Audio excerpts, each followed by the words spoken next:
Ladies and gentlemen, welcome back to the Indie Zone. This is Kathy. We are continuing on from the last episode where we addressed and reviewed an application for search warrants for Mr. Kohberger's parents' home where he was staying at the time of his arrest.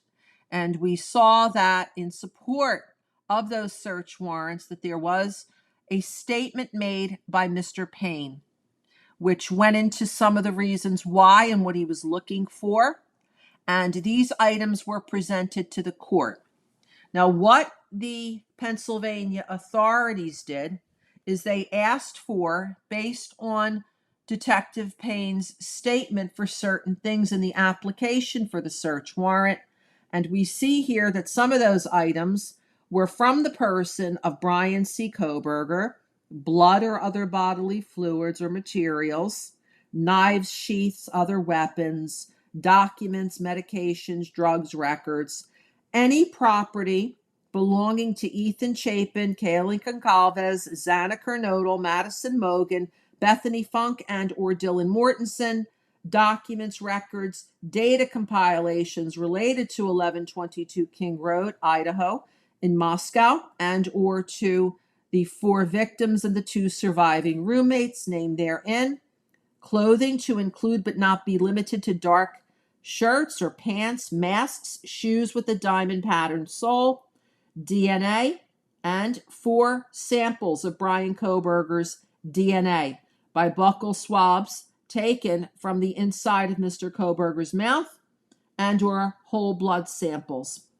And also one of the items here is all vehicles in which Kohberger has had access to, including but not limited to a 2015 white Hyundai Elantra. So here we see that based on Detective Payne's statement, that the authorities in Pennsylvania, where Mr. Kohberger is physically at, where the Elantra is physically at, and where all of these items that they're seeking to obtain are physically at, it is hoped that they will be able to find evidence to tie Mr. Kohberger to 1122 King Road, to one of the victims, or to the crimes. You will recall, for instance, that in the affidavit of probable cause, that Detective Payne talked about a latent shoe print with a Van-style diamond, very unique sole. So that's why they're asking for shoes that have diamond soles. And that the person that Dylan Mortensen said that she saw had a mask on, was in dark clothing. So that's why they're asking for those things. They're asking for the car that was deemed to be suspect vehicle 1, the 2015 Elantra.